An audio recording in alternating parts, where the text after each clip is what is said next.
చూసేద్దాం బర్డ్స్, చెప్పాలంటే no words.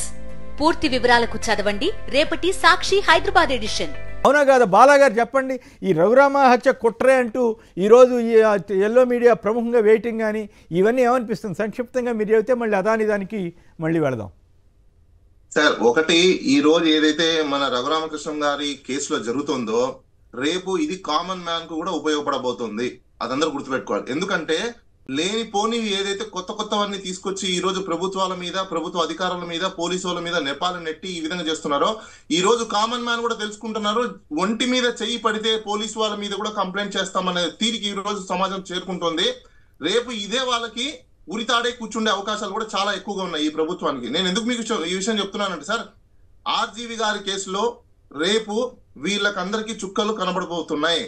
ప్రతి ఒక్కటి ఆయన బయటికి తీస్తారు. అసలు ఈ ఆయన మీద కేసులు పెట్టిన దాంట్లో పెద్ద కాన్స్పిరసీ కుట్రనే ఉందని చెప్పేసి ఆయన భావిస్తున్నాడు కూడా క్లియర్ కట్ గా. సో కాబట్టి ఖచ్చితంగా ఎవరెవరు దీని వెనకాల ఉన్నారో కూడా వాళ్ళందరూ కూడా బయటకు వచ్చే అవకాశాలు కూడా ఉంటాయి. ఇప్పుడు రఘురామకృష్ణరాజులో చంపాలని ట్రై చేస్తున్నారు అన్న దాంట్లో, ఎందుకంటే ఆయన అరెస్ట్ అయ్యాడు కాబట్టి ఆయన ఇచ్చిన రిమాండ్ రిపోర్ట్ లో స్టేట్మెంట్ లో ఉందని చెప్పేసి పేపర్లో, ప్రింట్ మీడియాలో లేకపోతే ఎలక్ట్రానికల్ మీడియాలో వస్తుందని మనం భావించాలి. కానీ నిజంగా నాకు తెలిసినంత వరకు పోలీసు వాళ్ళు అలా చేస్తారని నేనైతే భావించాను. కానీ ఓకే, కొంతవరకు పోలీసు వాళ్ళు దురుసుగా ప్రవర్తించడం కానీ లేకపోతే కొంచెం ఇంట్రాగేషన్ వాళ్ళ తరహాలో వాళ్ళు బిహేవ్ చేయడం కానీ చేసి ఉండొచ్చు. కానీ ఒక మనిషి చచ్చిపోతే వాళ్ళ మీద కూడా కేసు అవుతుందని వాళ్ళకి కూడా తెలుసు. మరి ఆ రేంజ్కి వెళ్తారని నేను అయితే అనుకోనండి. రైట్. అయితే ఇక్కడ ఒక పాయింట్ ఏంటంటే, నిన్న నేను మన ఆయన ఎవరు చెవిరెడ్డి భాస్కర్ రెడ్డి గారు చెప్తుంటే ఆయన ఎట్లా ఏ రకంగా పోలీసులు హింసించింది గత టర్మ్లో 2014-19 మధ్య డీటెయిల్డ్గా చెప్పాడు. మరి వాళ్ళ మీద జగన్ గారి ప్రభుత్వం ఎందుకు మరి కేసు పెట్టి ఉండాల్సింది? మరి కేసు పెట్టారో లేదో ఆ విషయాలు నా దృష్టికి లేదు, కానీ నాకు తెలిసినంత వరకు అసలు వదిలేశారు ఆ కేసుని. కానీ ఇప్పుడు మాత్రం ప్రభుత్వ డాక్టర్లు అట్లాంటివి ఏం జరగలేదు అని ఇస్తే కూడా అది నమ్మమని చెప్పి కేసులు పెట్టి ఇప్పుడు ఏదో రకంగా చేయాలని ఇది కుట్రలాగా అనిపిస్తూ ఉంది. మరి అసలు కేసు పోయింది. రఘురామకృష్ణరాజు గారి మీద వచ్చిన అభియోగం ఏంటి? కులాల మధ్య, మతాల మధ్య విద్వేషం పెంచి తగాదా పెడుతున్నాడు, దేశద్రోహానికి రాజద్రోహానికో పాల్పడుతున్నాడనే అభియోగం వస్తే ఆ కేసుని పక్కా తోసేసి ఇదేదో కొత్త కేసు తీసుకొచ్చి ఓకే ఇది హింస జరిగితే పెట్టండి, కానీ ఆ కేసు సంగతి ఎందుకు చెప్పట్లేదో అర్థం కాదు. రైట్. ఇక ఒక్క నిమిషం సార్, చిన్న విషయం చెప్పాలనుకుంటున్నాను. చెప్పండి సార్. టీడీపీ వాళ్ళకి వైసీపీ వాళ్ళకి ఉన్న చిన్న వ్యత్యాసం నేను చెప్తాను సార్. వైసీపీ వాళ్ళకి టీడీపీ వాళ్ళకి ఉన్న వ్యత్యాసం ఏంటంటే, టీడీపీలో వాళ్ళు లీగలైజ్డ్ గా ప్రతి ఒక్కటి కూడా హుకింగ్ చేసుకోవడం కోసం ఇట్లాంటివి చేస్తారు. కానీ వైసీపీలో ఇది ఒక పెద్ద లాకునా ఉంది. ఒక ఆర్గనైజ్డ్ గా సిస్టమ్ లేదు, ఆర్గనైజ్డ్ గా ప్లాన్ లేదు, ఆర్గనైజ్డ్ గా ఎగ్జిక్యూషన్ లేదు. దీని వల్లనే ఏదున్నా కూడా వాళ్ళు ఇవాళ ఈ రోజు ఇన్ని ప్రాబ్లమ్స్ ఫేస్ చేస్తున్నారంటే రీజన్ మీరు చెప్పినట్టు ఇందాక చెవిరెడ్డి భాస్కర్ రెడ్డి గారికి ఆయన పాపము సంఖలో బ్యాగ్ పెట్టుకొని బట్టలు పెట్టుకొని తిరిగేవాడు అని చెప్పేసి ఆయన మీడియాలో చెప్పాడు. అంటే ఆయన మీద ఎంత కుట్ర చేశారని చెప్పి ఈ రోజు వరకు కూడా ఆ రోజు ప్రభుత్వం మీద కానీ ప్రభుత్వ అధికారుల మీద కూడా ఎందుకు ఆయన కంప్లైంట్ ఇవ్వలేదు? ఆయన కూడా లా చదివి ఉన్నాడు, ఎందుకు కంప్లైంట్ ఇవ్వకుండా ఈ రోజు కూడా ఆయన ప్రెస్ మీడియా, ప్రింట్ మీడియా ముందు మాట్లాడుతున్నారంటే అదొక $1 మిలియన్ క్వశ్చన్. అంటే లీగల్ గా ఎప్పుడైతే యాక్షన్స్ తీసుకోవడం మొదలు పెడతామో అప్పుడే ఎవరైనా కూడా దారికి వస్తారనేది ఈ రోజు టీడీపీ వాళ్ళు మనకు ఆలోచన చేయలేదు. వాళ్ళు ఇప్పుడు ఏమో ఈ రకరకాల కుట్రలు కుతంత్రాలు, అంటే కొందరు రిటైర్డ్ ఆఫీసర్స్ ని పెట్టుకుని మరి ఇట్లాంటి కుట్రలని చేస్తున్నారంట కదా. మరి ఇదేం దుర్మార్గం అర్థం కాకుండా ఆంధ్రప్రదేశ్ లో జనం బతకాలో వద్దో, ఇప్పుడు అపోజిషన్ అయినంత మాత్రాన బతకొద్దు, బతికే హక్కు కూడా లేకుండా చేయటువంటి ఇంతకంటే దుర్మార్గం ఏముంటుంది? పిల్లలు చదువును కూడా పాడు చేస్తారా? నేను ఈ సందర్భంగా చాలా బాధ. ఒక్క నిమిషం టైం ఇవ్వండి. మాట్లాడడానికి అసలు రఘురామకృష్ణరాజు గారి మీద పెట్టిన కేసు ఏమిటి? అవును, ఆ కేసు పూర్వపరాలు ఏమిటి? ఆ కేసు సుప్రీంకోర్టు వద్ద ఉంది. ఆ కేసులో ఆయన కులాల మధ్య, ప్రాంతాల మధ్య, మతాల మధ్య, వ్యక్తుల మధ్య తగు పెంచడానికి ఏమేమి మాట్లాడాడు, రచ్చబండ పేరుతో ఏమేమి మాట్లాడు. 42 సీడీలు సుప్రీంకోర్టు పరిశీలనకు ఏపీసీఐడి పంపించింది. ఎవరైనా వాటిని చూసారా? ఎవరైనా వాటిని విన్నారా?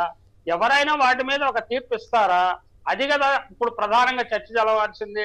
అంటే రఘురామకృష్ణరాజు గారిని కానీ ఇంకొకరిని కానీ మ్యాన్ హ్యాండిల్ చేయడానికి నేను సమర్థించలేదు. కానీ ఆయన సమాజానికి చేసిన గాయాల గురించి మాట ఏమిటి? అసలు దాని గురించి ఎవరో ప్రస్తావించలేదండి. ఏదో సినిమాల్లో విలన్లు ఏంటంటే పోలీస్ ఆఫీసర్లను బెదిరించడానికో రాజకీయ నాయకులు పిల్లల్ని కిడ్నాప్ చేయడం అంతా చూసాము. ఇప్పుడు మన ఆంధ్రప్రదేశ్ లో అది జరుగుతుందా? నిజంగా మీరు చెప్పింది నిజమైతే దీనికంటే హీనాతిహీనమైన చర్య మరొకటి ఉండదు. నిన్న ఒక మిత్రుడు ఇది చెబుతున్నాడు, చాలా అందుకే అనాగరిక బర్బర రాజ్యంలో మనం ఉన్నామని చెప్పక తప్పదు.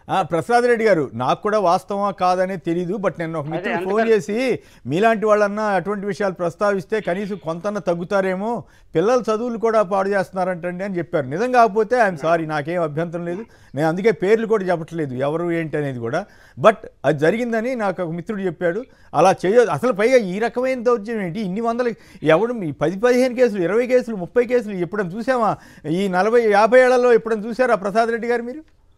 చెవిరెడ్డి భాస్కర్ రెడ్డి గారు కేసు ఎందుకు పెట్టలేదని బాలా గారు చెప్పినది అది వ్యాలిడ్ క్వశ్చనే. కానీ దానికి కారణం కూడా మనం అర్థం చేసుకోవాలి. ఆంధ్రప్రదేశ్ హైకోర్టులో మొదట 2-3 సంవత్సరాల పాటు వచ్చిన తీర్పును ఒకసారి పరిశీలించండి. దాదాపు 120 తీర్పుల్లో 80 తీర్పులు ప్రభుత్వానికి వ్యతిరేకంగా వచ్చాయి. అంటే 151 మంది ఎమ్మెల్యేలు, 51% ఓట్లు, ప్రజల పట్ల గాఢమైన మమకారం ఉన్న జగన్మోహన్ రెడ్డి ప్రభుత్వం ఒక్క చట్టాన్ని కానీ, ఒక బిల్లును కానీ, ఒక జీవోని కానీ, ఒక కార్యక్రమాన్ని కానీ చట్టబద్ధంగా తీసుకోలేదని కోర్టులు చెప్పదలుచుకున్నాయా? అది అర్థం కాదు. అందుకనే భాస్కర్ రెడ్డి గారు, చెవిరెడ్డి భాస్కర్ రెడ్డి గారు కోర్టుకు వెళ్ళటాన్ని, కోర్టు తలుపులు తట్టడానికి సందేహించి ఉంటారు అని నా అభిప్రాయం. ఎప్పుడైనా కూడా కోర్టుల తీర్పులు ఎలా ఉంటాయంటే బేస్డ్ అపాన్ యువర్ ఆర్గ్యుమెంట్ సరిగ్గా చేయకపోతే ప్రభుత్వం సైడ్ కోర్టు ఏం చేస్తుందండి? కోర్టు ఏం డైరెక్ట్ దీని మీద భిన్నాభిప్రాయాలు ఉన్నాయండి. బాలాగారు మీ దీని మీద చాలా భిన్నాభిప్రాయాలు ఉన్నాయి. సాక్ష్యాలేనా లేకపోతే కోర్టు జడ్జి గారు ఎదుర్కొన్న మరణం జరిగితే కూడా వాదోపవాదాలు అంటే సరే ఆ ఇష్యూలోకి వద్దులేండి, ఇప్పుడు అనవసరంగా ఆ ఇష్యూలోకి వద్దులేండి, ఆ ఇష్యూలోకి ఇద్దరు వెళ్ళొద్దు. పద్ధతులు వేరే ఉండొద్దు, కానీ సామాన్య ప్రజలు ఏం కోరుకుంటారు? ధర్మబద్ధంగా న్యాయబద్ధంగా ఉండాలి అని కోరుకుంటాం అంతే. అంతకంటే ఏం లేదు. మనబోటి వాళ్ళకి చెప్పేది ఏంటి? ప్రజాస్వామ్యబద్ధంగా ప్రొసీజర్స్ సరైనవేనా? మీరు అనుసరిస్తున్న ప్రొసీజర్ సరైనవేనా? న్యాయవాద వృత్తిలో ఉన్నారు కాబట్టి ఒక లేమ్యాన్ గా 50 సంవత్సరాలు ప్రజా జీవితంలో ఉన్న నేను ప్రశ్నిస్తున్నాను సార్. ఏదేమైనా ఒకటి మంచి పేరు గవర్నమెంట్ వచ్చింది, మంచి అవకాశం, దాన్ని సద్వినియోగం చేసుకోండి, మంచి పేరు తెచ్చుకోండి. అందులోనూ లోకేష్ కొత్త కుర్రాడు, సీఎం అవ్వాలనేటువంటి ఆకాంక్ష ఉన్నవాడు. ఎప్పుడవుతాడో పవన్ కళ్యాణ్ అడ్డం పడకపోతే ఎప్పుడైనా ఈ అవకాశం ఉందని అంటున్నారు.